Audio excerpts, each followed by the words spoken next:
గంగావతరణము యొక్క కథ విన్నంత మాత్రము చేత కొన్ని వందల జన్మముల క్రింద చేసినటువంటి పాపముల యొక్క సంచితము భస్మమైపోతుందని చెప్పారు. అంత పరమ పవిత్రం. శ్రీమద్ రామాయణం బాలకాండలో వాల్మీకి మహర్షి చెప్పుకున్నారు గంగావతరణ ఘట్టాన్ని. నిష్కారణంగా చెప్తారా? దాని వెనకాతల ఎంత పవిత్రత లేకపోతే ఈ కథ చెప్పారు. రాముడు 1కి 10 మార్లు అడిగి చెప్పించుకున్నాడు విశ్వామిత్రుడి చేత. విశ్వామిత్రుడు ముందు సంక్షిప్తంగా చెప్పాడు గంగావతరణాన్ని, ఒప్పుకోలేదు రామచంద్రమూర్తి. నాకు ఇంకా వినాలనుంది గురుదేవా, రిపథగగా అసలు ఆ గంగ ఎందుకు అవతరించింది నాకు చెప్పవలసింది అని గురువు యొక్క పాదములు పట్టి ప్రార్థిస్తే, తన శిష్యుని యొక్క దైన్యమును చూసి ఉండలేక, ఆయన యొక్క ఆర్తిని చూసి చెప్పకుండా ఉండలేక, నిండిపోయినటువంటి బింది అంచుల నుండి నీరు కారిపోయినట్లు తాను అనుభవించినటువంటి భగవంతుని యొక్క వాత్సల్యాన్ని గుణాన్ని తనలో దాచుకోలేక విశ్వామిత్రుడి యొక్క నోటి నుండి వాక్కులై ప్రవహిస్తే వచ్చినటువంటి కథ గంగావతరణం. అంత పరమ పవిత్రమైనటువంటి గంగావతరణం గురించి ఒక మాట చెప్తారు. ఏమా మాట? భజగోవింద స్తోత్రంలో ఆనందగిరి ఒక శ్లోకం చెప్తారు. భగవద్గీత కించితి ధీత గంగాజలలవ కణికాపీత సకృతపేన మురారి సమర్చ క్రియతే తస్య యమేన నచర్చ. యమధర్మరాజుతో చర్చ ఉండదుట. ఏమిటి యమధర్మరాజుతో చర్చ చేయడం? ఎప్పుడైనా పిలిచామా డిస్కషన్స్ కి అంటే? ఉంటుంది చర్చ. ఎప్పుడు ఉంటుంది? చిట్ట చివరి కాలంలో ప్రాణోత్క్రమణం అయిపోతున్నప్పుడు ఆయన ప్రతినిధులుగా ఆయన భటులు వస్తారు. వచ్చి పాశములు వేసి లాగుతూ ఉంటారు. బ్రతికియున్నన్నాళ్ళు నీ భజన తప్పను కాని మరణకాలమునందు మరతునేము ఆవేళ యమదూతలాగ్రహంబున వచ్చి ప్రాణముల్ పెకలించి పట్టునప్పుడు కపవాత పైత్యముల్ కప్పగా శ్రమచేత కంపముద్భవమంది కష్టపడుచు నారాయణాయంచు నా జింహతో నిన్ను పిలుతునో శ్రమచేత పిలువలేను నాటికిపుడి నీనామస్మరణ చేతు చివినిడవయ్య భూషణ వికాస శ్రీధర్మపుర నివాస దుష్ట సంహార నరసింహ దురిత దూర అంటారు. ఆ పాశాలు వేసి లాగేస్తుంటే కపవాత పైత్యములు ప్రకోపించేస్తే ఆ ప్రాణవాయువు వ్యానం దొరకకుండా అటు ఇటు పరిగెడుతుంటే భయంకరమైన రూపాలతో భటులు లాగేస్తుంటే నా వాళ్ళున్నారు నేను రానని జీవుడు ఏడుస్తుంటే ఆనాడు చర్చ అవుతుంది. అంత బాధ అక్కర్లేదు. అసలు యమధర్మరాజు గారు దగ్గరికి రావలసిన అవసరం ఉండదట. సాక్షాత్తుగా పార్వతీ పరమేశ్వరులు వచ్చి దర్శనమిచ్చి ఓం త్రయంబకం యజామహే సుగంధిం పుష్టివర్ధనం ఉర్వారుకమివ బంధనాన్ మృత్యోర్ముక్షీయమామృతాత్ అంటుంది మృత్యుంజయ మహామంత్రం. పండిపోయిన దోస పండు ముచిక నుంచి విడిపోయినంత తేలికగా పాంచభౌతికమైనటువంటి శరీరములోంచి ప్రాణము విడువడి పరమాత్మ యొక్క పాద సన్నిధానమును చేరుకునేటటువంటి అనాయాస మరణము లభించాలంటే ఎక్కడెక్కడ భగవద్గీతలోని ఒక్క శ్లోకమును అర్థము చేసుకుని చదివి అనుష్ఠానము చేసిన గంగాజలలవ కణికాపీత ఒక్క గంగ చుక్క నోటిలోకి స్వీకరించిన క్రియతే తస్య మురా ఒక్కసారి జీవితంలో మురారి అంటే మురా అంటే రాక్షసిని సంహరించినటువంటి శ్రీ మహావిష్ణువు యొక్క అర్చనము చేసిన క్రియతే తస్య యమేన నచర్చ. అటువంటి వారికి యమధర్మరాజుతో సంవాదం లేదుట. అందున పరమ పవిత్రమైనటువంటి కార్తీక మాసంలో అసుర సంధ్య వేళలో పరమశివుడు ఇటుపక్కన అటుపక్కన హనుమ వెనక సుబ్రహ్మణ్యుడు ఇంతమంది మహాభాగవతులు కూర్చున్నటువంటి పరమ పవిత్ర ప్రాంగణంలో గంగావతరణ కథాఘట్టాన్ని వినడం అంటే అది శివానుగ్రహం లేకుండా జరిగే విషయమా? చెప్పడం జరిగే విషయమా?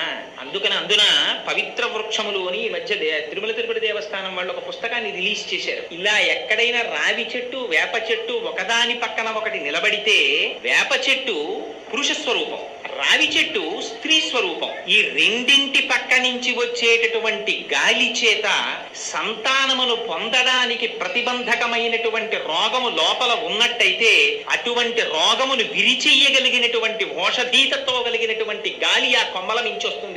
అందున క్రింద స్వామి సుబ్రహ్మణ్యుడుండగా పరమశివుడుండగా సాక్షాత్తుగా దేవతా వృక్షములు ఇక్కడ నిలబడి ఉండగా అందున పరమశివుడికి హరికేశాయోపవీతి నే పుష్టానాం పతయేదమో నమో అని పేరు. ఆయన ఆకుపచ్చటి ఆ చెట్లన్నీ ఆయన శిరోజములుగా ఉంటాయి. అటువంటి పరమ పవిత్ర ప్రాంగణంలో ఇవాళ గంగావతరణం అనేటటువంటి కథాఘట్టాన్ని చెప్పాలి అని మనం సంకల్పిస్తే అవుతుందా?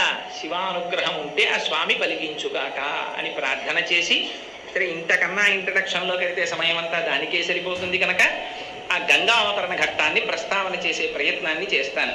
శ్రీమద్ రామాయణంలో బాలకాండలో రామచంద్రమూర్తి తాటకా సంహారం చేసిన తరువాత విశ్వామిత్ర మహర్షితో కలిసి బయలుదేరి వెడుతున్నప్పుడు శోణా నదీ తీరంలో కూర్చున్నప్పుడు అడిగారు, అసలు ఈ గంగ ఎందుకు అవతరించింది? ఈ గంగ స్వర్గలోకం నుంచి భూమి మీదకి ఎందుకు పడింది? అలా పడినప్పుడు వచ్చినటువంటి అవరోధములు ఏమిటి? ఎందుకు రావలసి వచ్చింది? నాకు ఈ కథాఘట్టాన్ని వివరించవలసింది అని అడిగారు. విశ్వామిత్ర మహర్షి సంక్షిప్తంగా ఆ కథని వర్ణించారు. కానీ రామచంద్రమూర్తికి తెలుసుకోవాలనేటటువంటి కుతూహలము పరిపూర్ణముగా ఉన్నవారు కనుక నాకు దీని చేత తృప్తి లేదు. ఈ గంగని త్రిపథగా అని పిలుస్తారు. అంటే ఆకాశములో ప్రవహించినప్పుడు మందాకిని, భూమి మీద ప్రవహించినప్పుడు భాగీరథి, పాతాళంలో ప్రవహించినప్పుడు భోగవతి అని 3 పేర్లు. అందుకని త్రిపథగా అంటారు. దానికి ఆ పేరెందుకు వచ్చింది నాకు చెప్పవలసింది అని అడిగారు. అడిగితే విశ్వామిత్ర మహర్షి దాన్ని పూర్వోత్తర భాగముల కింద 2 కింద చెప్పారు. ఎంత చిత్రం అంటే అసలు ఇది చెప్పవలసినటువంటి సమయం ఆసన్నమైనప్పుడు విశ్వామిత్ర మహర్షి నోటి వెంట అనుకోకుండా పక్క సర్గంలో 2 పరమాద్భుతమైనటువంటి విషయములు ప్రస్తావన చేయబడ్డాయి. ఒకటి కందోత్పత్తి, సుబ్రహ్మణ్యేశ్వర స్వామి వారు ఎలా జన్మించారనేటటువంటి రహస్యాన్ని ముందు సర్గాల్లో చెప్పారు. ఎందుకని హిమవంతుడనేటటువంటి పర్వతరాజుకి మేరువు యొక్క కుమార్తె అయినటువంటి మనోరమ భార్య. ఆ భార్యాభర్తలిద్దరికీ కూడా 2 కుమార్తెలు. పెద్ద కుమార్తె పేరు గంగ, రెండవ కుమార్తె పేరు ఉమ. రెండవ కుమార్తె అయినటువంటి ఉమ పరమశివుని గురించి ఘోరమైనటువంటి తపస్సు చేసి అపర్ణయై స్వామికి భార్య అయింది. అందుకని పార్వతీ పరమేశ్వరులు అయ్యారు వాళ్ళిద్దరు. పెద్ద కుమార్తె అయినటువంటి గంగ దేవతలు వచ్చి ప్రార్థన చేశారు హిమవంతుణ్ణి, మాకు దేవతా కార్య నిమిత్తమై ఈ గంగ మాకు కావలసినటువంటి అవసరం వచ్చింది, అందుకని మాతో పంపించమని. హిమవంతుడు అంగీకరించాడు. ఆనాడు గంగని దేవలోకానికి తీసుకుని వెళ్ళారు దేవతలందరూ. అందుకని దేవలోకంలో ప్రవహిస్తుండేది గంగ.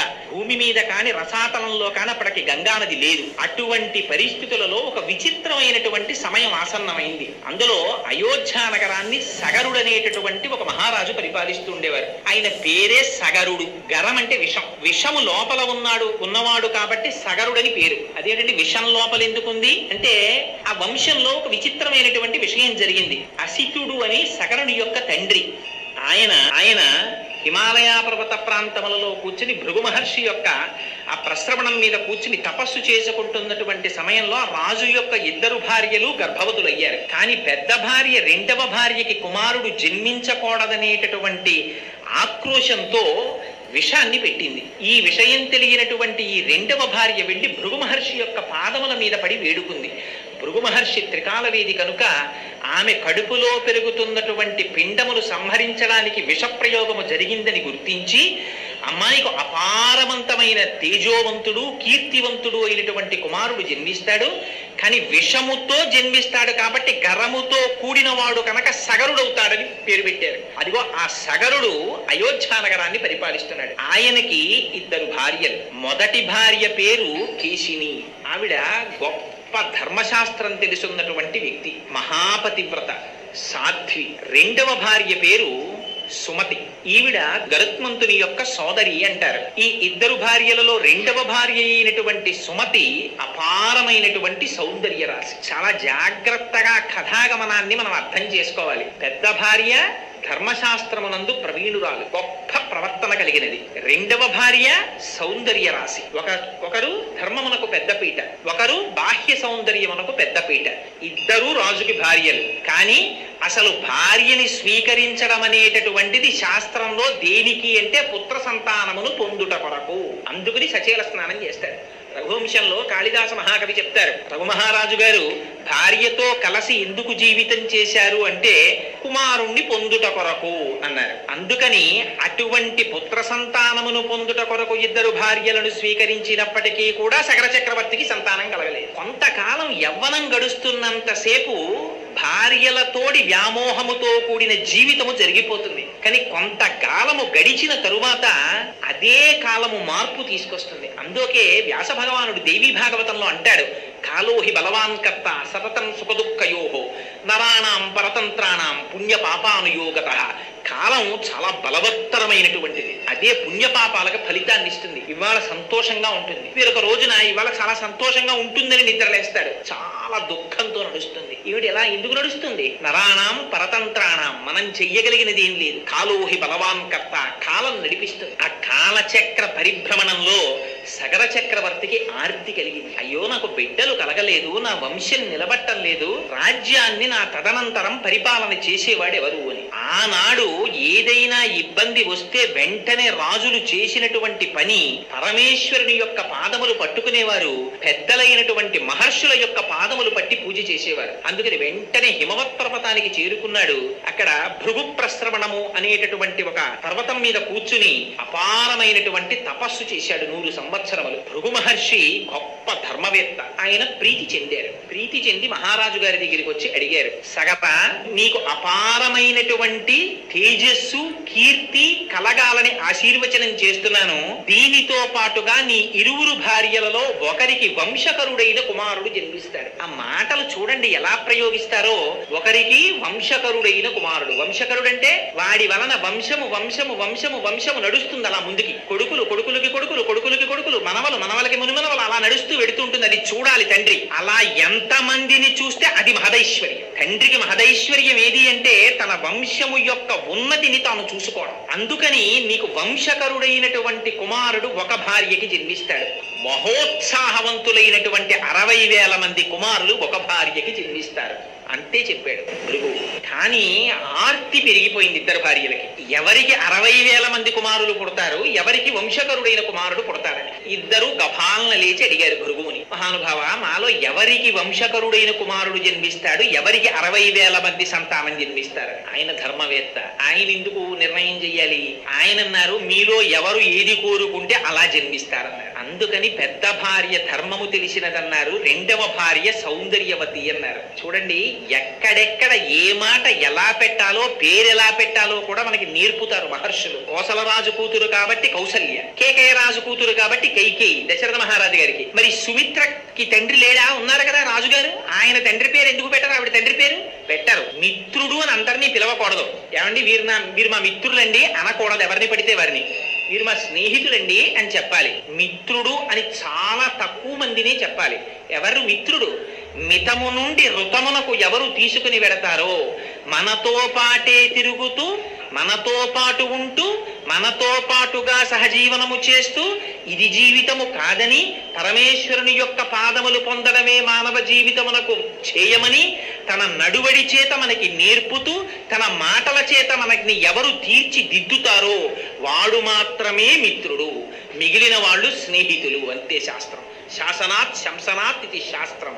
దానికేం భయం లేదు, ఉన్నట్టు కుండ బద్దలు కొట్టినట్టు చెప్పేస్తుంది.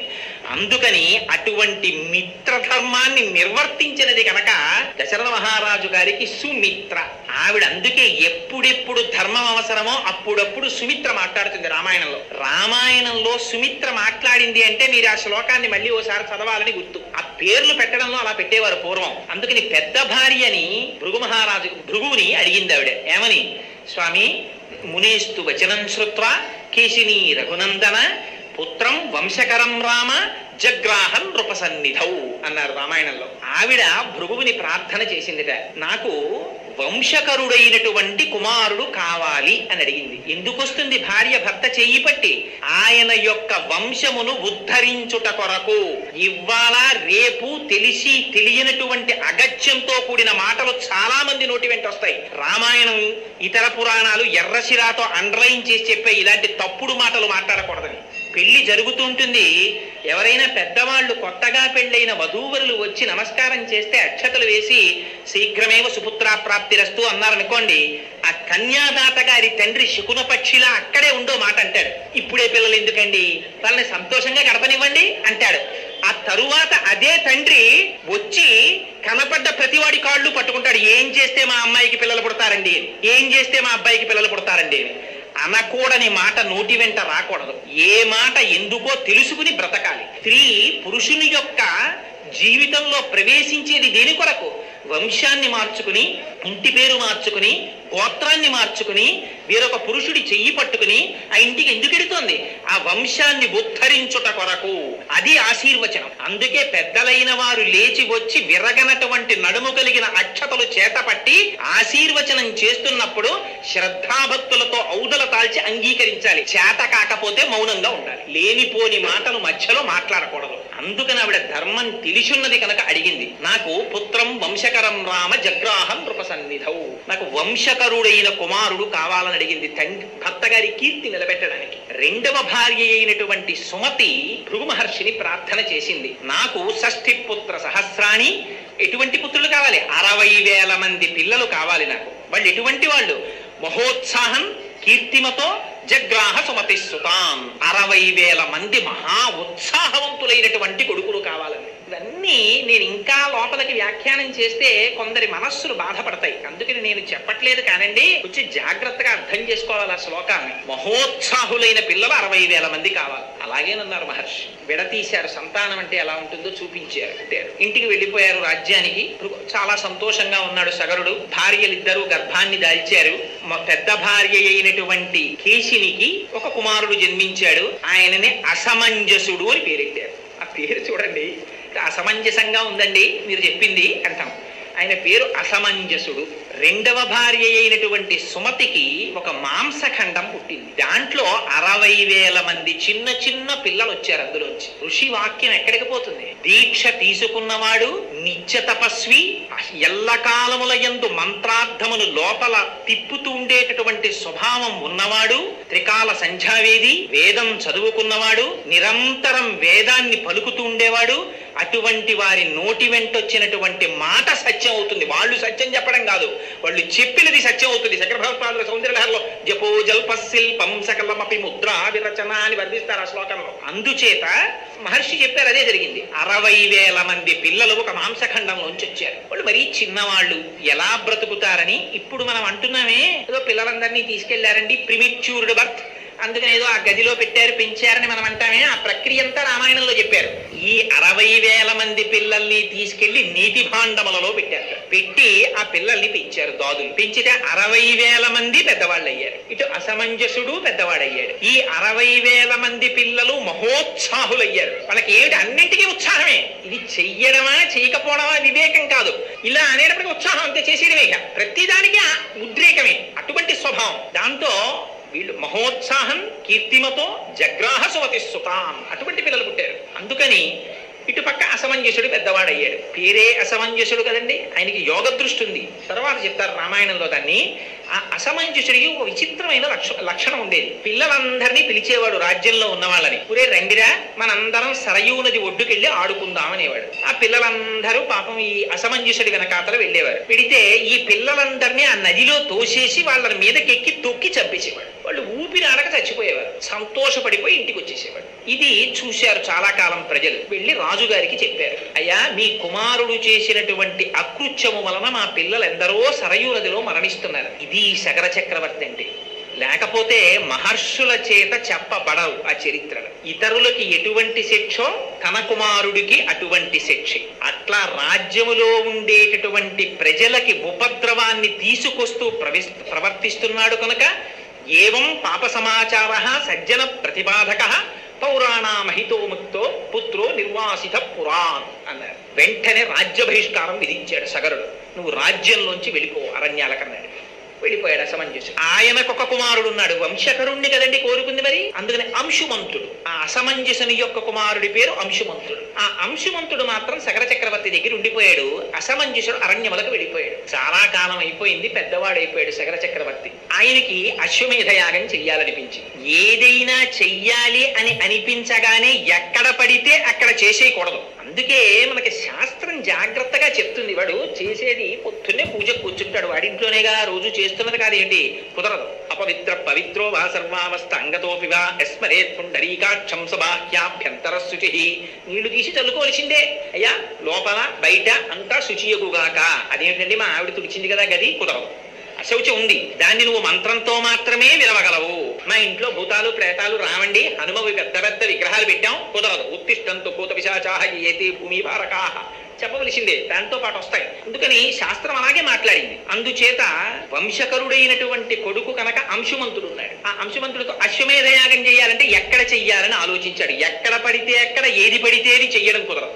అందుకని అవతల హిమవత్ పర్వతానికి ఇవతల వింధ్య పర్వతానికి మధ్యలో ఉన్న ప్రదేశాన్ని ఆర్యావర్తము అంటారు. అది యజ్ఞభూమి, పరమ పవిత్రమైనటువంటి భూమి. జటావల్లభుల పురుషోత్తం గారు మహానుభావుడు వ్యాఖ్యానం చేశారు ధర్మమంజరిలో. నిజంగా అసలు భారతదేశంలో ఇటువంటి యజ్ఞభూమిలో పుట్టడమే మన అదృష్టం అన్నారు. అందుకని ఇది యజ్ఞభూమి కనుక సగర చక్రవర్తి ఆ ఆర్యావర్తంలో అశ్వమేధ యాగం చెయ్యాలని తలపెట్టాడు. దీక్షితుడై రాజు కూర్చున్నాడు, గుర్రాన్ని విడిచిపెట్టారు. దానికి 60,000 మంది కుమారులు సగరుల్ని పిలిచాడు సగర చక్రవర్తి. మీరు 60,000 మంది ఉన్నారు, మీరందరూ కలిసి ఒక పని చెయ్యండి. ఇంద్రుడు ఎక్కడో దాచుంటాడు భూమి మీద. 60,000 యోజనముల విస్తీర్ణము కలిగినటువంటి ఈ భూమండలాంతంతటినీ కూడా మీరు ఒక్కొక్కరు ఒక్కొక్క యోజనం చప్పున వెతికేయండి. ఎలా వెతికేస్తారో తెలుసా? యోజనాయామ విస్తారమేకైకోధర నీతలం వివిధ పురుష వ్యాఘ్ర వజ్రస్పర్శ సమైర్నఖైహి అన్నాడు. అలా ఇల్లా వెతకడం కాదు, మీ గోళ్లు వజ్రాల్లో ఉంటాయి. ఒక్కొక్కడు ఒక్కొక్క యోజనం భూమిని మట్టినంతటినీ పెళ్లగించేయండి, నాగళ్లు పెట్టి తవ్వేయండి, గుణపాలు పెట్టి చీల్చేయండి. ఎక్కడ దాచాడో వెతికి గుర్రాన్ని పట్టండి, మొత్తం భూమండలం వెతికేయండి, బయలుదేరండి అన్నాడు. 60,000 మంది బయలుదేరారు తండ్రి శాసనానికి. యోజనాయామ విస్తారమేకైకో ధరణీతలం, భూమినంతటినీ చీల్చేస్తున్నారు, గుణపాలు పెట్టి తవ్వేస్తున్నారు, గోళ్లతో విచ్చేస్తున్నారు. ఇది చూశారట దేవతలు. చూసి దేవతలందరూ పరుగు పరుగున బ్రహ్మగారి దగ్గరికి వెళ్ళారట. ఎందుకంటే వాళ్ళు అలా చేస్తే వీళ్ళు వెళ్ళడం ఎందుకు అంటే, మనం చాలా జాగ్రత్తగా గుర్తు పెట్టుకోవాలి ఈ రహస్యాలు. కొందరికి ఒక అలవాటు ఉంటుంది, వాడు ఉట్టినే కూర్చుంటాడు, తృణములను గిల్లేస్తుంటాడు.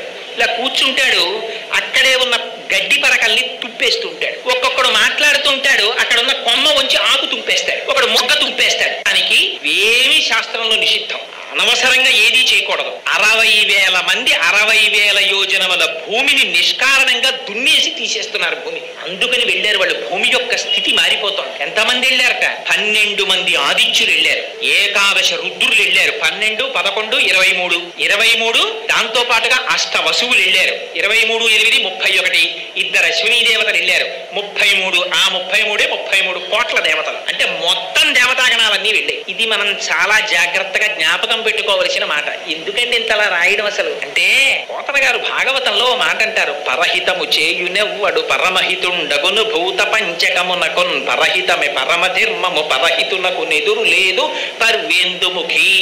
పంచభూతముల చేత మనం బ్రతుకుతూ ఉంటాం. అటువంటి పంచభూతములను నిష్కారణముగా ఎవడు హింసిస్తాడో వాడు కూడా ఆ పంచభూతముల చేతనే బాధింపబడతాడు. పొద్దున్నే ప్యాసింజర్ ఎక్కుతారు, చక్క చల్లటి గాలి వేస్తుంటుంది, ఇలా కిటికీ అద్దం విప్పి అమ్మయ్య ఇంత సస్యకేదారాల సరసగాంధారాలు అని దాని మించొచ్చే గాలి పీలుస్తూ వెడుతుంటే గభాలన నోట్లో పెట్టుకుని శ్వేతకాష్ఠాన్ని వెలిగిస్తాడు ఒకడు. అంతే, దాంట్లోంచి ఎక్కడ లేని పొగ. నువ్వు అన్నం తిన్నావా అని అడగడు ఎదురువాడిని, నువ్వు మంచినీళ్లు తాగావా అని అడగడు, నువ్వు కాఫీ తాగావా అని అడగడు.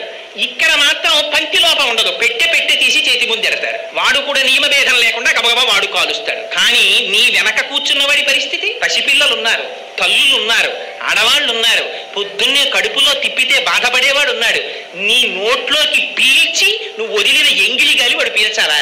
నీకు వాకాటి పాండురంగారావు గారికి విశాఖపట్నం పోర్ట్ ట్రస్ట్ కార్ ఇస్తే deputy director information public relations గా ఉండగా, నా సాటి భారతీయుడు రోడ్డు మీద వెడుతూ ఉండగా నేను కారులో కూర్చుని దాంట్లో ఉన్నటువంటి పెట్రోల్ ని పొగగా మార్చి వాడి నాసాపుటముల మీదకి పొగని జిమ్మేటటువంటి అధికారం నాకు ఎవడిచ్చాడు? నేను నడిచొస్తాను, నాకు కారక్కర్లేదన్నారు. అటువంటి మహాపురుషులు నడిచిన గడ్డ ఇది. అంచాగే నైకే అమృతత్వ నానసుహు. నిష్కారణంగా దేని జోలికి వెళ్ళకూడదు. అందుకని దేవతలు పరిగెత్తారు బ్రహ్మగారి దగ్గరికి. ఏం ఇలా చేస్తున్నారు వీళ్ళందరని అడిగారు. అడిగితే ఆయన అన్నాడు, కాపిలం రూపమాస్థాయ ధారయత్యనిశం ధరాం తస్య కోపాగ్నినాదగ్ధ ఈ సగరాత్మజాహ. మీరేం బెంగపెట్టుకోకండాయా, ఇదిగో చూశారా, కపిల మహర్షి రూపంలో ఇవాళ ఈ భూమండలాన్నంతటినీ కూడా వాసుదేవుడు కాపాడుతున్నాడు. ఆయన తపిస్తున్నాడు ఇప్పుడు పాతాళ లోకంలో. ఇలాంటి దుష్కృత్యములు చేసినటువంటి వారి పట్ల పరమాత్మ యొక్క ఆగ్రహము ఏదో ఒకనాడు ప్రసరిస్తుంది. ఆ ప్రసరించిన నాడు భస్మరాశి కృతా సర్వే, వాళ్ళందరూ కూడా బూడిద రాసులైపోతారు. అటువంటి చేటు కాలం దాపురిస్తుంది. వాళ్ళు అల్పాయుర్దాయము కలిగిన వారు నిష్కారణముగా పంచభూతముల జోలికి వెళ్ళారు కాబట్టి వాళ్ళ ఆయుర్దాయం క్షీణించిపోతోంది. విధి అలా నిర్ణయించింది. అందుకని మీరు బెంగ పెట్టుకోకండి, వెళ్ళిపోండి అన్నాడు. వెళ్ళిపోయారు దేవతలందరూ. వీళ్ళు భూమినంతటినీ దున్నేశారు.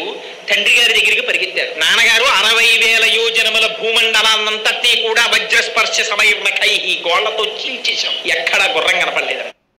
నేను లేచి రాకూడదు, మీరు అలా ఊరుకోకండి, ఈ భూమినంతటినీ చీల్చేయండి, కవ్వేసేయండి, గోతులు పెట్టేసేయండి, పాతాళ లోకానికి వెళ్ళిపోండి.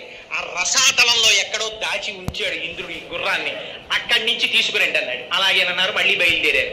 బయలుదేరి ఆ భూమండలాన్నంతటినీ కూడా చీల్చేస్తున్నట్ట. చీల్చి గోతులు తవ్వి లోపలికి వెళ్ళారు. సగరుని యొక్క కుమారులైన సాగరుల చేత తవ్వబడినటువంటి గోతులలోకి తర్వాత కాలంలో వచ్చి నిలబడినటువంటి నీటికే సాగరములని పేరు. ఆ తవ్వి వాళ్ళు లోపలికి వెడుతుంటే రాక్షసులు, నాగులు, పన్నగములు, దేవతలు, మనుష్యులు ఎందరో అడ్డొచ్చారు. అందరినీ సంహరించి లోపలికి వెళ్ళిపోయారు. వెళ్ళిపోతుంటే వాళ్ళు మొట్టమొదట తూర్పు దిక్కుకు వెళ్ళారట.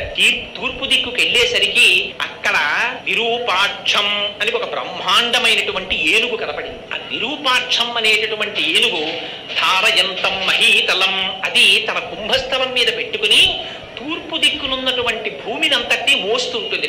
దానికి ఒక్కొక్కసారి ఆ పైన కుంభస్థలం నెప్పిడితే దాన్ని కదుపుతుంది. ఇలాగా ఆ కదిపినప్పుడు అటువైపుకి భూకంపాలు వస్తాయని రాశారు రామాయణంలో. ఆ దిశ అక్కడ చూశారు. దాన్ని విరూపాక్షం, ఆ ఏనుగుని చూశారు. దానికి ప్రదక్షిణం చేశారు.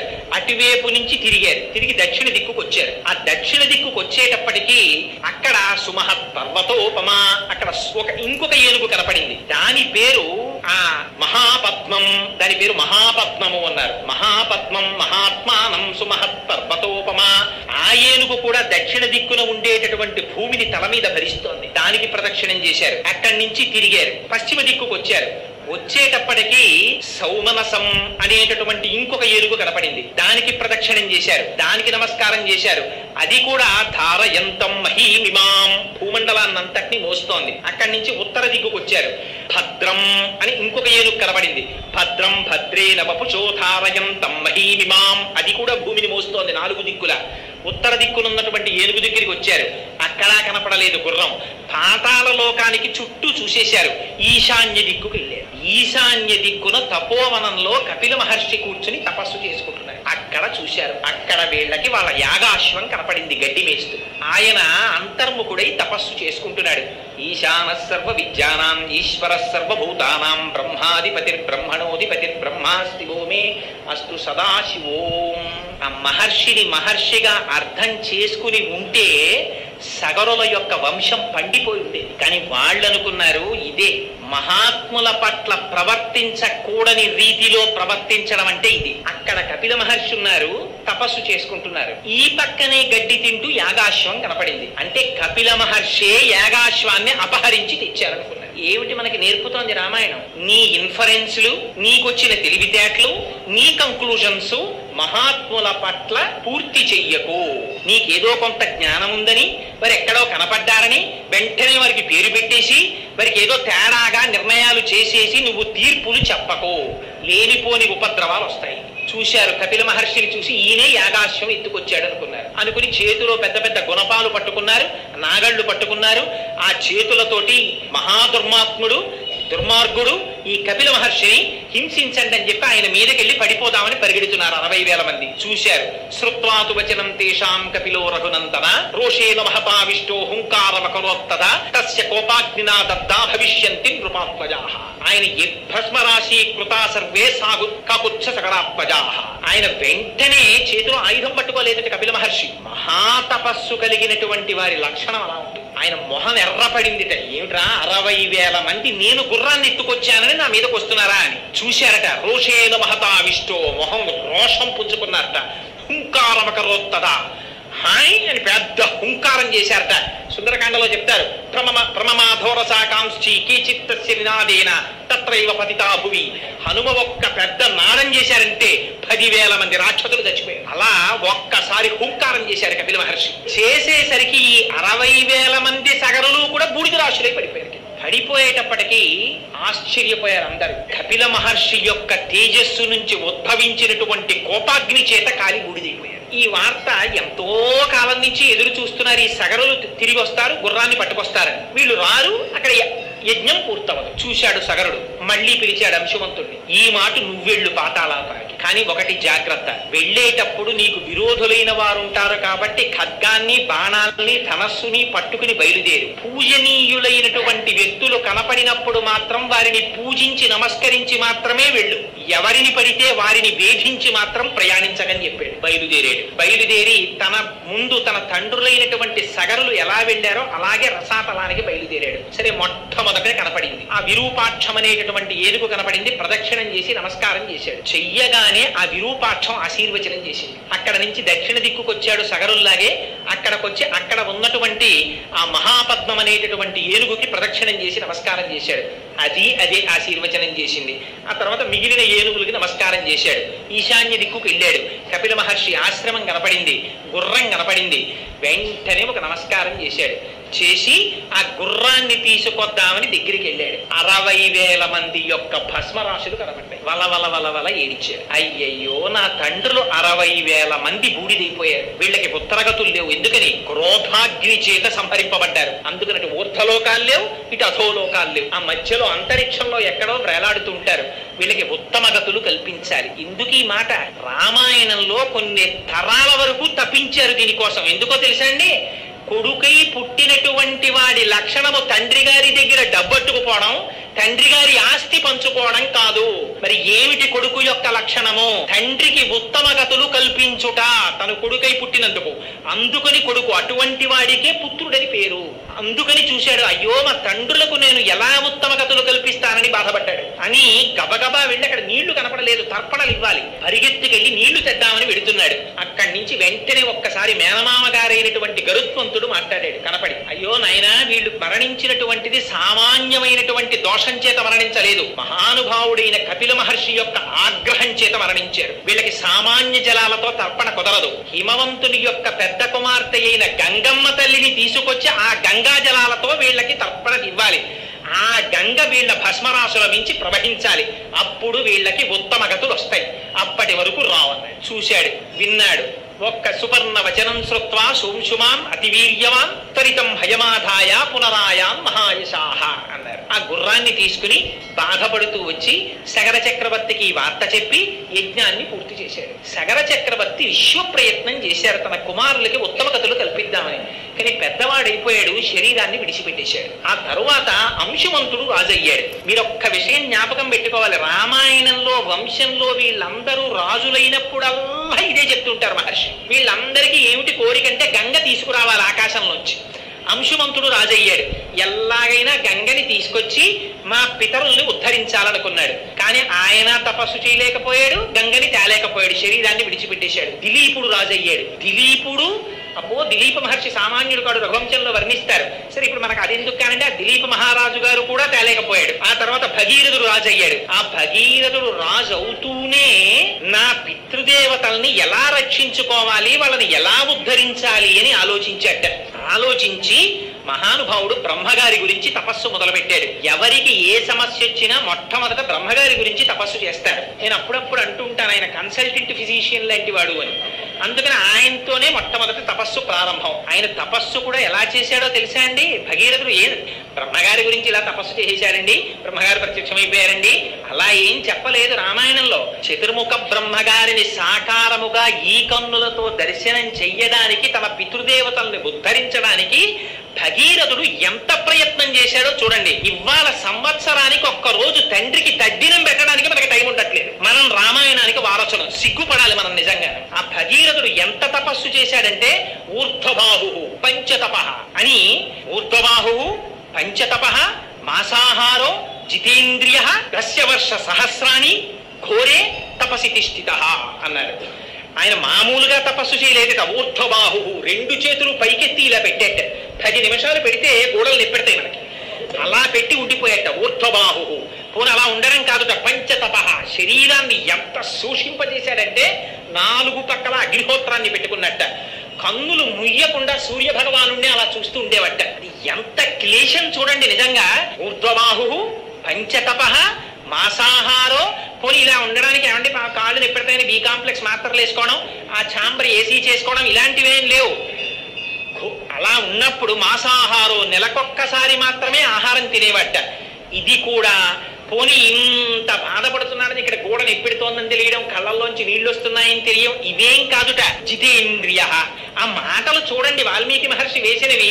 దేవి భాగవతంలో వ్యాసుడు అంటాడు, ఇంద్రియాని బలిష్టాని నియుక్తాని మానద.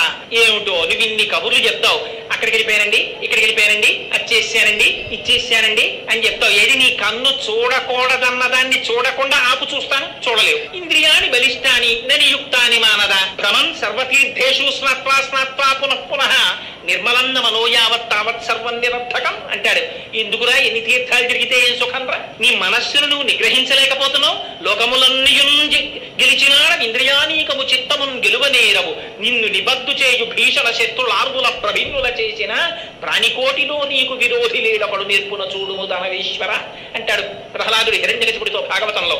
లోపల శత్రువుల్నే మనం జయించలేము. కామ క్రోధస్య లోభస్య దేహే తిష్టంతి తస్కరాః జ్ఞానరత్నాపహారాయ తస్మాత్ జాగ్రత్త జాగ్రత్త అంటారు శంకర భగవత్పాదాచార్యులు. అందుచేత పాపం ఆయన ఊర్ధ్వబాహు పంచతప మాంసాహారం జితేంద్రియ, ఇంద్రియాల్ని నిగ్రహించాడు. అలా ఎన్నాళ్ళు చేశాట తపస్సు? దర్శవర్ష సహస్రాన్ని, ఏమో లెక్క తెలియదన్న. అలా ఎన్ని సంవత్సరాలు తపస్సు చేశాడో ఆయనకి తెలియదు. ఆయన ఏం క్యాలెండర్లు డేట్లు ఇవన్నీ ఏం చూసుకోలేదు. దర్శవర్ష సహస్రాన్ని ఘోరే తపసి తిష్ఠిత. ఘోరమైన తపస్సు చేస్తూ ఉండిపోయాడు. ఎవరి కోసం? తన కోసం కాదు. తనకి సంతతే లేదు అసలు భగీరథుడికి. తన సంతతి కోసం కాదు ఈ తపస్సంతా. ఎవరి కోసం? తన పితృదేవతల్ని ఉద్ధరించడం కోసం. మనుష్యుడై పుట్టినవాడు చెయ్యవలసినదేది. యథావల్లభుల పురుషోత్తం గారు ధర్మాంజలిలో రాశారు, పితృదేవతారాధన చెయ్యవలసినటువంటి తిథిలో దేవతారాధన చెయ్యవలసిన పర్వదినం వస్తే పితృదేవతారాధన చెయ్యాలా దేవతారాధన చెయ్యాలా అన్న మీమాంస వస్తే పితృదేవతారాధనకే పెద్దపీట వెయ్యాలన్నారు. ఎందుకని? మనుష్యుడిగా పుట్టిన తర్వాత నీ ధర్మం నువ్వు చేసి తీరాలి, విహితం. ఇంత తపస్సు చేస్తే బ్రహ్మగారు ప్రత్యక్షమయ్యారు. ఎలా? దేవతలతో కలిసి ప్రత్యక్షమయ్యారట. ప్రత్యక్షమై చాలా సంతోషించాను భగీరథ నీ తపస్సుకి. ఇంత ఘోరమైన తపస్సు దేని కొరకు చేశావని అడిగారు. ఆయనకి తెలియదా? కానీ అడుగుతారు. ఆయన అన్నాడు, మా పితృదేవతలు బూడిద కుప్పలు అయిపోయారు. ఆ కపిల మహర్షి యొక్క ఆగ్రహం చేత వాళ్ళు ఉద్ధరింపబడడానికి గంగ ఆకాశం నుంచి కింద పడాలి. ఆ కింద పడి అక్కడి నుంచి పాతాళ లోకంలోకి వెళ్ళి ఆ భస్మరాసుల మించి ప్రవహించాలి. రెండు, నాకు సంతతి లేదు. అక్కడ పితృదేవతలను ఎవరు ధరిస్తున్నారు? తాను సంతానంలో వంశంలో ఉన్నాడు కనుక తాపత్రయపడుతున్నాడు. రేపు పొద్దున తనను ధరించడానికి వంశం ఉండాలి. మరి పితృదేవతలు సంతోషించాలంటే రెండు చెయ్యాలి. ఏమిటి? పితృ రుణం తీర్చుకోవాలంటే తాను పెళ్లి చేసుకుని పిల్లల్ని కని తీరాలి. అందుకని వివాహం చేసుకోవాలి. రెండవది ఏమిటి? తన పితృదేవతల్ని ఉద్ధరించడానికి కావలసినటువంటి పితృకార్యాన్ని తాను నెరవేర్చాలి. అందుకని మరి తనకి బిడ్డలు కావాలి కదా. అందుకని నాకు బిడ్డలు లేదంటే ఆయన అన్నాడు, నీకు బిడ్డలు కలుగుతారు, వరం ఇస్తున్నాను. కానీ మొదటి కోరికున్నదే ఆకాశం నుంచి గంగ కింద పడాలని అడిగావు కదా భగీరథ. అది గంగాయా పతనం రాజన్ పృథివీన సహిష్యతి. ఆకాశంలోంచి గంగ కాని భూమి మీద పడిందా ఈ భూమి భరించలేదు. తట్టుకోగలిగినటువంటి శక్తి భూమికి లేదు. అందుకని తాం వై ధారయితుం నాణ్యం పశ్యామి శూలినః. అలా గంగని పట్టుకోగలిగినటువంటి వాడు మధ్యలో నిలబడగలిగిన మొనగాడు ఒక్కడే ఉన్నాడు. ఎవరు? పరమశివుడు ఒక్కడే నిలబడగలడు. ఇంకా ఎవరి సాధ్యం కాదు ఆ గంగని పట్టడం. అందుకని నీకేమైనా ఓపిక ఉంటే ఆయన గురించి తపస్సు చేయమన్నాడు. మహాప్రభు గొప్ప ఆలోచన చెప్పారని బయలుదేరి పాపం మళ్ళీ తపస్సుకి వెళ్ళాడు. వెళ్ళి ఎలా చేశాట తపస్సు? ఈసారి బొటనవేలి యొక్క చివరి భాగం మీద నిలబడి ఉండిపోయేటలాగా ఉండిపోయి 1 సంవత్సరం తపించేట పరమేశ్వరుడి కోసం. శివానుగ్రహం అంటే ఎలా ఉంటుందో చూడండి. అందుకని ఆయనకి మొట్టమొదటే నీకు ఒక మాట చెప్పారు, పటవే నమః అని ఆయనకి పేరు. ఆయన ఎందుకు ఇంత తపస్సు చేసావు భగీరథ అని అడగలా పరమశివుడు. సంవత్సరానికే ప్రత్యక్షమైపోయాడు భోళాశంకరుడు. ప్రత్యక్షమై ఆయన అన్నాడు, ప్రీతస్త్రేహం నరశ్రేష్ఠ కరిష్యామి తవాప్రియం శిరసా ధారయిష్యామి శైలరాజసుతాంయహం. భగీరథ నీ తపస్సుకి పొంగిపోయాను, గంగ నా నెత్తి మీద పట్టుకుంటానన్నాడు. ఏమండి ఇంతకన్నా దారుణమైన విషయం ఇంకోటి ఉంటుందా? ఏమండి మేము 7 అంతస్తుల బిల్డింగ్ కట్టుకుంటున్నాం, ఆ పైనుంచి కొంచెం నీళ్లు కిందకు వదిలేయాలి, ఈ మధ్యలో పట్టుకుంటే ఆ ఫౌండేషన్ దెబ్బతింటుంది, కాస్త మీరు పురాణం బాగా చెప్తారు కదా, వచ్చి కొంచెం మీరు నించుంటారా అని అడిగాడు అనుకోండి. ఎవడి నెత్తినైనా నీళ్లు గుమ్మరిస్తే పట్టుకునేవాడు ఉంటాడండి ప్రపంచంలో. దానికి ఒప్పుకున్నాడు ఆయన. ఇది పరమశివుడి యొక్క సౌజన్యం అంటే. ఎలా అడిగితే కాదు, అడగకుండా నేను వచ్చి పట్టుకుంటాను. ప్రీతస్తేహం నరశ్రేష్ఠ కరిష్యామి తవా ప్రియం శిరసా ధారయిష్యామి శైలరాజ సుతాంయహం. నేను పట్టుకుంటాను అన్నాడు. రమ్మన్నారు. తీసుకెళ్లారు. మహానుభావుడు హిమాలయ పర్వతముల మీద నించున్నాడు. నించుని నడుము మీద 2 చేతులు వేసుకుని నిలబడ్డాడు. పడమన్నాడు గంగని. పడమంటే ఆ గంగ ఆకాశంలోంచి బయలుదేరింది. బయలుదేరి మంచి ప్రవాహంతో బయలుదేరి వచ్చేస్తోంది కింద పడదామని. ఎందుకని బ్రహ్మగారు అనుజ్ఞ ఇచ్చారు. పరమశివుడు అలా నిలబడిన నాడు నువ్వు కిందకు పడని చెప్పాడు. అందుకని వచ్చింది. చూసిందిట పరమశివుడిని కింద. చూసి ఒక పెద్ద నవ్వు నవ్విందిట. ఏమిటో విర్రాడు, నన్ను పట్టుకుంటానని నించున్నాడు. అక్కడి నుంచి నేను కింద పడితే ఆ బుర్ర ఉంటుందా? అదిరిపోతుంది. తెలియక చాలా మంది జలపాతాల కిందకి వెళ్ళి కపిల తీర్థంలోనూ అక్కడ ముందు గబుక్కును ఓడుకుంటూ పెట్టేస్తారు. పెట్టేసిన తర్వాత తల అదిరిపోతుంది. అమ్మో, అప్పుడు 2 చేతులు పైనెట్టుకుని మళ్ళీ జలపాతం కింద నిలబడుతూ ఉంటారు. జలపాతం కిందే నిలబడలేం కదా. పైగా జలపాతం కింద స్నానం చేస్తే ముందు సంతోషంగా ఉంటుందండి. 15 నిమిషాల జలపాతం కింద మీరు స్నానం అదే పనిగా చేసేసి వచ్చేసారనుకోండి, తల దర చప్పు పెట్టిపోతుంది. ఎందుకంటే ఆ నీళ్లు పడిన సౌండ్కి అది అబ్జార్బ్ చేసుకుని ఉంటుంది. ఆ తర్వాత కాసేపు రైలు ఎక్కినా బస్సు ఎక్కినా ఇది ఎప్పటికీ తగ్గుతుందని భయం వేస్తుంది మనకి. అందుకని అలాంటిది గంగావతరణాన్ని ధరించడమా? ఏమిటో విర్రాడిలా నించున్నాడు పాపం. ఓ పని చేస్తాను, వచ్చి ఇంత అలా నించున్నాడు కదా, అందుకని ఈయనకి ఇచ్చే కానుక ఏమిటంటే, నేను మొసళ్లతో, తాబేటికాయలతో, ఎండ్రకాయలతో, చేపలతో పైనుంచి కింద పడి ఈయన అహంకారం పోయేటట్టుగా ఈయన్ని కూడా పాతాళానికి ఈడ్చుకుపోతానండి. ఆయనకి తెలిసిందన్నారు పరమశివుడు. ఎలా తెలుస్తుంది? ఆయన సర్వభూతముల యందు ఉంటాడట. శివుడు లేకపోతే మంగళం ఎక్కడుందండి? లోపల ఆయన ఉన్నాడు కాబట్టి మంగళం. బాగున్నారా బాగున్నారా బాగున్నారా అని పిలుస్తారు. ఒక్కసారి ఆయన బయటికి వెళ్ళిపోయాడు అనుకోండి, షీ పోతుంది, షా అవుతుంది. అది శవం అయిపోయి చాపేసి బయట పడుకోబెట్టేస్తారు. అందుకని ఆయనకి తెలియదు ఎక్కడ ఎవడేమనుకుంటున్నాడో. అందుకని ఆయన లోపల ప్రవేశించాడు. శివుని ఆజ్ఞ లేనిదే జీవైనా పుట్టదు. 3వ కంటి వాడికి తెలియకుండా చేసేయండి అంటారు. 3వ కంటి వాడికి తెలియకుండా కాదు, 3వ కంటి వాడికి తెలియకుండా ఏది అవ్వదు. 3 కన్నులు ఉన్నవాడు అన్ని చూస్తూ ఉంటాడు. 3వ కంటికి తెలియకుండా అంటే ఈ 2 కళ్ళకే తెలియాలి సుమాన్ దాని అర్థం. 3వ కంటికి తెలియకుండా అనడానికి 3వ కంటి వాడికి తెలియకుండా ఎవడి సాధ్యం కాదు. అది అసలు విన్నవాడు ఏమన్నా నేను చేయలేను సార్ అయితే అన్నాను. కానీ వీడంటాడు అలాగే సార్ చేసేస్తానంటాడు. 3వ కంటి వాడికి తెలియకుండా వీడు చేయడం ఏంటి, అలా చేస్తారు. అందుకని ఆయనకి తెలియదా. అందుకని ఆయన గంగ యొక్క అహంకారాన్ని పసిగట్టాడు. ఓహో గంగా, ఇంత అహంకరిస్తున్నావు కదా, నీకు ఒక పాఠం నేర్పుతాను అనుకున్నాడు. ఆయన జటాజూటాన్ని విస్తరించాడు. విస్తరిస్తే అది పరమ పవిత్రము అన్నారు. ఎంత పవిత్రం అంటే పరమశివుని యొక్క జటాజూటం, అది హిమవత్ పర్వతం ఎంత పవిత్రమో అంత పవిత్రంగా విస్తరించింది. ఆ పైనుంచి గంగ ఒక్కసారి ఆ జటాజూటంలోకి పడింది. పడేటప్పటికీ ఎటువంటి గంగ? పుణ్యే రుద్రస్య మూర్ధని, ఆయన యొక్క మూర్ధ భాగమునందొచ్చి పడింది. పడగానే గంగ అనుకుంది నేను శివుణ్ణి ఈడ్చుకుపోతాననుకుంది. పరమశివుడు ఏం చేశాడు? జటాజూటాన్ని విస్తరించాడు. 1 సంవత్సర కాలం అయిపోయిందిట. ఒక నీటి చుక్క కింద పడలేదు. ఆ జటాజూటంలో తిరుగుతూనే ఉంది పాయల నిండా. చుక్క చెమట కారినంత కిందకి కూడా జారలేదు వెంట్రుకల్లోంచి. ఇది విచిత్రం. వెంట్రుకల్లో నీళ్లు పట్టగలిగిన వాడు ఉంటాడా? పైగా కుండలో పట్టేవాడు ఉంటాడు, బిందులో పట్టేవాడు ఉంటాడు. 4 వెంట్రుకలు ఇచ్చి నీళ్ళు ఎక్కరా అంటే ఎవరు పట్టుకొస్తారు? ఆయన జటాజూటంలో పట్టేశాడు గంగ. అందుకని ఆయనకి అటువంటి పేరు. అందుకని పటవే నమః. ఆయన చెయ్యలేంది లేదు. పరమశివుడు తలుచుకుంటే చెయ్యలేందే ఉంటుందండి. అందుకే స్తోత్రం చేశారు ఆయన్ని. జటాటవీ గల జల ప్రవాహ పావిత స్థలే గలే వలం వ్యలంబితాం భుజంగ తుంగ మాలికాం ఢమఢమఢమన్ నినాదమడ్డవర్వయం చకార చండ తాండవం తనూతున శివ జటాకటాహ సంభ్రమ భ్రమం నిలింప నిర్ఝరీ విలోల బీచి వల్లరీ విరాజమాన మూర్ధని ధగద్ధగద్ధగ జ్వలల్లలాట పక్ష పావకే కిశోర చంద్రశేఖరే రతి ప్రతిక్షణం మమ అని ఆ మహానుభావుడు జటాజూటంలో నీళ్లు పెట్టుకుని సాయంకాలం వేళ సంధ్యానాట్యం చేస్తుంటే కుండలో నీళ్లు గిరగిరా గిరగిరా తిరిగినట్టు తిరుగుతుంటుంది ఆ గంగ. అలా తిరుగుతూ ఉండిపోయింది ఏడాది పాటు. ఉండిపోతే గంగా రోషం బానే ఉంది, పరమశివుని యొక్క ప్రతాపం బానే ఉంది. పాపం మధ్యలో నిలబడ్డవాడు భగీరథుడు. ఏడాదైంది నీటి చుక్క కింద పట్టలేదు. చూశాడు చూశాడు చూశాడు. పాపం అనుకున్నాడు ఏమిటిది ఎంతకీ రావట్లేదు ఏమిటని అడిగాడు. అడిగితే పరమశివుడు కట్టేశాడయ్యా, మళ్ళీ ఇంకొకసారి మళ్ళీ తపస్సు చెయ్యన్నాడు. మళ్ళీ తపస్సు మొదలెట్టాడు పరమశివుడి కోసం. స్వామి, ఆ గంగ రోషానికి పోతే పోయింది, అదేమిటి స్వామి అలా కట్టేశారు? మా పితరుల్ని ఎప్పటికి ఉద్ధరిస్తారు? విడిచిపెట్టండి స్వామి అన్నాడు. సా కథం చిన్మహీం గంతుం న శక్నోత్యస్తమాస్థిత నైవ నిర్గమనం లేబే జటామండల మోహిత. ఆ జటాజూటంలో ఉండిపోయినటువంటి గంగటండి ఎప్పుడైతే పరమశివుడు మార్గం ఇచ్చాడో అది కూడా ఎక్కడ పడేటట్టు వదిలిపెట్టాట? హిమాలయ పర్వతాల మీద బ్రహ్మగారి చేత నిర్మింపబడినటువంటి బిందు సరోవరంలో పడేటట్టుగా వదిలిపెట్టేటప్పటికి అక్కడి నుంచి గంగ కింద పడిపోతుంటే గగనా శంకర స్థితతో ధరణిమాశ్రిత వ్యసర్పత జలంతత్ర తీవ్ర శబ్ద పురస్కృతం. అది ఎలా పడిందిట? పడేటప్పుడు మొసళ్లతో పడిపోయింది, ఎండ్రకాయలతో పడిపోయింది, చేపలతో పడిపోయింది, పావులతో పడిపోయింది. ఒక చోట బ్రహ్మాండమైనటువంటి శబ్దం, ఒక చోట ఒడులు, ఒక చోట సుడులు, ఒక చోట బ్రహ్మాండమైనటువంటి నురుగు, ఒక చోట వంకరలు తిరుగుతోంది, ఒక చోట మెల్లగా పారుతోంది, ఒక చోట చూసేటప్పటికే ఒళ్ళు భయం వేసి అంత శబ్దంతో పడిపోతోంది. అలా గంగ ఆ జటాజూటంలోంచి కింద పడిపోతోంది. చూసిన వాడికే ఇంత భయం అయితే ఎంత భయం! ఎంత గొప్ప శ్లోకం రాశారో తెలుసా అండి వాల్మీకి మహర్షి అక్కడ.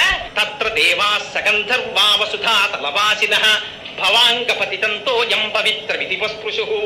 చూశారట, ఇలా పంపులు రాక రాక రాక రాక పంపు వచ్చింది అనుకోండి, ఇంకా పంపు కుస్ కుస్ అంటుంటేనే బిందెట్టేసినట్టు ఆ జటాజూటంలోంచి పడిపోతున్నటువంటి గంగ ప్రవాహం కింద బుర్ర పెట్టలేమని తెలిసిన అమ్మో ఇది భవాంగపతితంతో యం పరమశివుని యొక్క శరీరమును తాకి కిందకొస్తోంది, ఎంత అదృష్టం రా, దీంట్లో స్నానం చేయకపోతే ఎలా అని గబగబా వచ్చి అక్కడ స్నానం చేయడం కుదరదు కనుక గభాల నీటిని బట్టి శిరస్సును కలుగుని తాగేసేస్తారు. ఎందుకని? భవాంగపతితంతో యం, ఇంకో పేరు పెట్టలా, శివాంగపతితంతో యం. అలా భవ లింగపురాణం అంటుంది సంజీవనం సమస్తస్య జగత సలిలాత్మిక భవ ఇత్యుచ్యతే మూర్తిర్భవస్య పరమాత్మనః. ఈ ప్రపంచమంతటా బతికి ఉంచడం కోసం పరమేశ్వరుడు నీళ్లు కింద మారుతాట.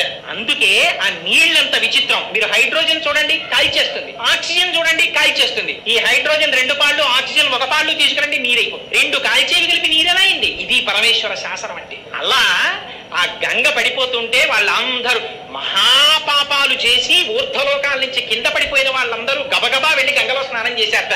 చెయ్యగానే వాళ్ళ పాపాలన్నీ పటాపంచలైపోయి తిరిగి మళ్ళీ ఊర్ధ్వలోకాలకు వెళ్ళిపోయారట. ఆనాడు గంగలో స్నానం చేసి పవిత్రం కానివాడు లేట. ఎందుకని గంగకింత పవిత్రం వచ్చింది? మిగిలినటువంటి నీళ్లు ఏవైనా గంగ నామం చెప్తే పవిత్రం అవుతాయి. గంగ తనంత తానుగా పవిత్రం. ఎందుచేత పవిత్రం? వాల్మీకి మహర్షి చెప్పారు భవాంగపతితంతో యం పవిత్ర విధిపస్పృశు. ఆ స్వామి యొక్క శరీరమును తాకి కింద పడింది కాబట్టి పవిత్రం. అందుకే సోమసూత్రాన్ని కాలుతో దాటడానికి భయపడతారు. ఆ శివాభిషేకం ఏమండి, పుట్టకూడని నక్షత్రంలో పిల్ల పుట్టింది ఏం చేయమంటారు? రుద్రాభిషేకం చేసుకో. ఏమండి, జాతకంలో రాకూడని గ్రహస్థితి వచ్చింది ఏం చేయమంటారు? రుద్రాభిషేకం చేసుకో. దేనికైనా రుద్రాభిషేకం విరుగుడు. ఆ పరమశివుడే విరుగుడు.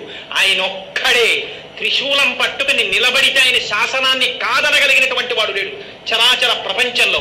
శ్రీశైలే స్వర్ణశృంగే మణిగణ రచితే కల్పవృక్షాది సీతే స్ఫీతే సంవర్ణ రత్న స్ఫురిత నవగృహే దివ్యపీఠే శుభార్హే ఆసీన సోమచూఢ సకృణమయన సంగమ స్మేరవక్త్ర శంభుశ్రీ భ్రమరీశ ప్రకటిత విభవో దేవతా సార్వభౌమ అంటారు. ఆయన దేవతలకందరికీ సార్వభౌముడు. ఆయన శాసనానికి ఎదురు లేదు. అటువంటి వాడు కనుక అలా గంగని విడిచిపెట్టాట. రంగ తుంగ తరంగ సంఘములతో రంజిల్లు ఘోషంబుతో బంగారంబగు పొంగుతో నురగతో పువ్వాట తుంపర్లతో భంగుల్సల్పుచు జంఘలించుతన భోభగము నుండి జారం గంగమ్మను దల్చితే శిరమునన్ రంజిల్లు శంకర అంటారు. ఆ నురగలతోటి ఆ తుంపర్లతోటి ఆ గంగ తగిలి కింద పడిపోతుంటే ఒళ్ళు తుడుచుకున్న బట్ట ఎలా తడిగా ఉంటుందో అలాంటి తడితో ఆయన జటాజూట ఉంటుందిట. అందుకని ఆయనకి కబర్దీ అని పేరు. ఆ జటాజూటానికి నమస్కారం చేస్తే చాలట తీర్థయాత్రల్లో వచ్చే ప్రతిబంధకాలు రాకుండా యాత్ర పూర్తం. అటువంటి జటాజూటం ఉన్నవాడు పరమశివుడు. అక్కడ నుంచి బయలుదేరి కింద పడింది గంగ. ముందు ఆయన వెళ్ళిపోతున్నాడు. యథా భగీరథో రాజాతతో గంగా యశస్విని. ఆ ముందు భగీరథుడు రథం మీద వెళ్ళిపోతున్నాడు. ఆ వెనకాతలే గంగ కూడా వెళ్ళిపోతుంది. ఆయన ఎటు దారి చూపిస్తే అటు వెళ్ళిపోతుంది. ఆ భగీరథుడు జిహ్ను మహర్షి ఆశ్రమం పక్క నుంచి వెళ్ళిపోయాడు. వెళ్ళిపోయేటప్పటికి గంగ మామూలుగా వెళ్ళిపోతుందా? ఆయన అంటే మామూలుగా వెళ్ళిపోతాడు రథంతో. అపారమైనటువంటి వేగంతో వెనకాతల ప్రవహిస్తూ వచ్చేసింది. వచ్చి జిహ్ను మహర్షి యొక్క ఆశ్రమాన్ని ముంచెత్తేటప్పటికి ఆశ్రమం కొట్టుకుపోయింది. చూశారు మహర్షి, ఏమే గంగా, ఎంత అహంకారం, నా ఆశ్రమాన్ని తుడిచిపెడతావా? చూడు ఏం చేస్తాను అని తన అరచేతిలోకి తీసుకుని గంగను తాగేశాడు. తాగేసేటప్పటికి చుక్క గంగ లేదు. పాపం భగీరథుడు ముందెళ్ళిపోతున్నాడు. వెనకాతల చప్పుడు ఆగిపోయింది. వెనక్కి తిరిగి చూస్తే గంగ లేదు. ఏమిటి అల్లరే మళ్ళీ వెనక్కి వచ్చాడు. దేవతలు వీళ్ళందరూ స్నానం చేస్తున్న వాళ్ళు హడిలిపోయి గబగబా దిగి వచ్చేశారు. ఇది తపోశక్తి అంటే. ఇంత పరమశివుని యొక్క శరీరమునకు తగిలి వచ్చినటువంటి గంగని పుక్కిట బట్టి తాగేశాడు జగ్నువు. తాగేస్తే వచ్చేన పాదముల మీద పడ్డాడు. స్వామి, ఏదో గంగ రోషానికి పోయింది, అది నీటి ధర్మం ముంచెత్తింది. అంత మాత్రం చేత నన్ను కరుణించండి, నా పితృదేవతలు ఉద్ధరింపబడాలి, మీరు విడిచిపెట్టండి అన్నాడు. అయితే నీ కోసం విడిచిపెట్టేస్తున్నాను అన్నారు. ఇది ఉత్తమేక్షణ కోపస్యామధ్యమే ఘటికాద్వయం అధమే స్యాదహోరాత్రం పాపిష్టే మరణాంతక. ఎప్పుడైనా గుర్తుపెట్టుకోండి, వాడు ఎలాంటి వాడో ఎలా తెలుసుకోవచ్చో తెలుసా అండి? అస్తమానం కనపడినప్పుడల్లా 1973లో వాడు అలా చేసి ఉండకపోతేనండి అని వాడు అంటున్నాడు అనుకోండి, వాడు పాపిష్టే మరణాంతక, వాడు పాపిష్టి వాడు అనమాట. వాడు చచ్చే వరకు అలాగే చెప్పుకుంటూ ఉంటాడు జరిగిన పొరపాటుని. ఇలా కోపం వచ్చి అలా తగ్గిపోయింది అనుకోండి. ఉత్తమే క్షణ కోపస్య మధ్యమే ఘటికాద్వయం. కోపం చేత వాడు ఎలాంటి వాడో నువ్వు నిర్ణయం చేసుకొని ప్రిస్క్రిప్షన్ రాసి ఇచ్చేశారు పెద్దవాళ్ళు. జర్నువు మహోత్తముడు కనుక, మహర్షి కనుక ఇలా వచ్చిన కోపం అలా పోయింది. అయ్యో నీ కోసం విడిచిపెట్టేస్తున్నానయ్యా అన్నాడు అని తన చెవుల్లోంచి విడిచిపెట్టేశాడు గంగని. జన్నువు యొక్క చెవుల్లోంచి వచ్చింది కాబట్టి జాహ్నవి. తస్మాత్ జహ్నుసుతా గంగా జాహ్నవి జాహ్నవి ప్రోచిత. ఆ జహ్నువు యొక్క చెవుల్లోంచి వచ్చింది కాబట్టి జాహ్నవి అని పేరు పెట్టుకుంది.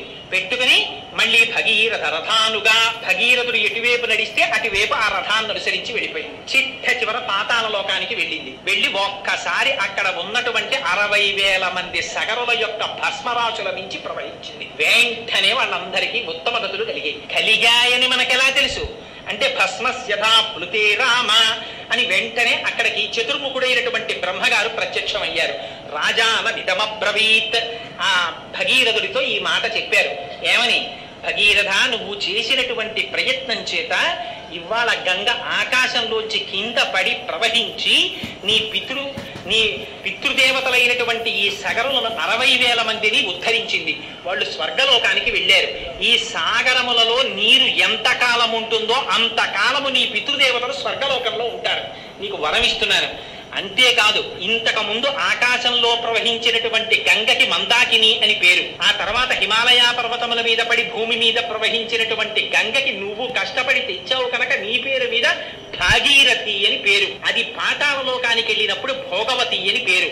పాతాళ లోకానికి వెళ్ళిన గంగ మళ్ళీ భూమి మీదకి వచ్చింది. తెలుసా అండి మీకు? వచ్చింది. ఎక్కడుందో తెలుసా? ఇప్పటికీ మీరు ఇప్పటికీ పాతాళ లోకానికి వెళ్ళిపోయినటువంటి గంగ పైకొస్తే దాంట్లో స్నానం చెయ్యాలనుకుంటే ఉంది. ఇప్పటికీ వెంకటాచలం కొండ కింద ఉన్న కపిల తీర్థంలో ఉన్నటువంటి సరోవరం, ఆ కపిల మహర్షి పూజ చేసినటువంటి శివలింగం భూమిని బ్రద్దలు చేసుకుని పైకొస్తే కామధేనువు శివలింగం మీద గిట్టపట్టి మా వర్ధస్య ఇంక పెరగకు అని అడిగింది. అందుకే కపిలలింగం మొదటి దగ్గర తెల్లగా ఉంటుంది, మధ్యలో బంగారంలా ఉంటుంది, చివర ఎర్రగా ఉంటుంది, పైన కాలి గిట్ట ఉంటుంది, పశ్చిమాభిముఖంగా ఉంటుంది, 5 ముఖాలుంటాయి, 3వ కళ్ళు ఉంటుంది. ఇప్పటి కపిలలింగానికి దాని ఎదురుగుండా ఏర్పడినటువంటి సరోవరమే భోగవతి నది పైకొచ్చినటువంటి తీర్థం.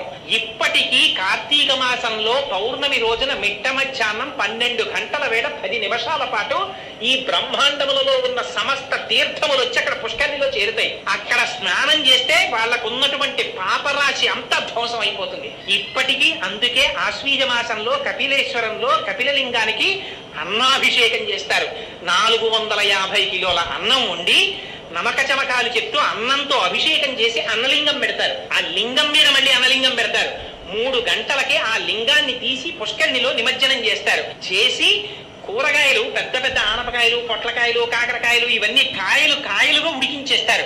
ఉడికించి వాటితో త్రిశూలం, నాగాభరణాలు, 3వ కన్ను ఇవన్నీ పెడతారు.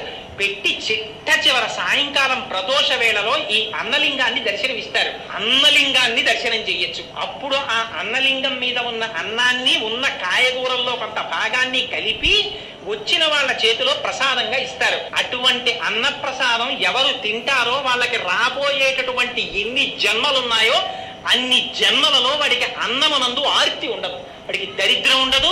ఇది నువ్వు తినకు అని డాక్టర్ల చేత వాడు చెప్పబడడు. ద్రాపీయం ధస్సస్పతే దరిద్రం నీలలోహిత. అడుగుతున్నాం కదా తెల్లవారు లేస్తే, స్వామి మాకు ఎటువంటి ఉపద్రవం రాకుండా చతుష్పదే, ఆ 4 పాదాలున్నవి, విపదే, ఇవన్నీ సంతోషంగా ఉండాలని. అదిగో అక్కడికి వచ్చింది భోగవతి మళ్ళీ పైకెక్కి. కానీ గంగావతరణం మాత్రం త్రిపథగా వరకు చెప్పారు. ఆ పడినప్పుడే ఆ గంగ హిమాలయ పర్వతాల మీద పడినప్పుడు 3 పాయలు తూర్పు దిక్కుకు వెళ్ళిపోయాయి. వాటికే లాదిని, నళిని, పాదిని అని పేరు. ఈ 3 పాయలు తూర్పు ముఖంగా వెళ్ళాయి. 3 పాయలు పశ్చిమాభిముఖంగా వెళ్ళిపోయింది నీరు. ఆ 3 పాయలు ఇటుపక్కకి వెళ్ళిపోయినటువంటి వాటికే సుచక్షువు, సీత, సింధువు అని పేరు. 7వ పాయ భగీరథుడి వెనకాతలు వెళ్ళింది, అది భాగీరథి. ఇగో ఈ గంగావతరణ ఘట్టాన్ని ఎక్కడ చెప్తున్నారో, ఎవరు వింటున్నారో, ఎవరు ఆ గంగమ్మ తల్లి తల మీద పడుతున్నటువంటి పరమశివుని యొక్క మూర్తికి ఒక్క నమస్కారం చేస్తున్నారో కదా నిలింప నిర్జరీ నికుంజకోటరే వసన్ విముక్త దుర్మతి సదా శిరస్తమంజలిం వహన్ విముక్తలోలలోచనల్లలాటపాల లగ్రక శివేతి మంత్రముచ్చర సదా సుఖీ భవామ్యహం అంటాడు రావణాసురుడు. నేను ఆ మూడో కన్ను కలిగినటువంటి మహాదేవుడైన పరమశివుడికి నమస్కరించునుగాక అంటాడు. ఆ గంగావతరణం జరుగుతున్నటువంటి సన్నివేశాన్ని మనస్సులో ఒక్కసారి ధ్యానం చేసి ఆ పరమశివుని పాదములకు నమస్కరించినటువంటి వారికి ఇతపూర్వమున్నటువంటి పాపరాశి ధ్వంసం అవడమే కాకుండా సమస్త దేవతల యొక్క అనుగ్రహం వాళ్ళకి కలుగుతుందని, విశేషించి శివుని యొక్క అనుగ్రహం కలుగుతుందని, ఆ కారణం చేత వారు కోరుకున్న కోరికలు తీరడమే కాకుండా వాళ్ళకి సర్వ విధముల శ్రేయస్సు కలుగుతుందని వాల్మీకి మహర్షి రామాయణంలో చాలా తక్కువ విషయాలకి మాత్రమే ఫలస్తుతి చెప్తారు. అలాంటిది గంగావతరణ ఘట్టానికి విశేషమైనటువంటి ఫలస్తుతి చెప్పారు.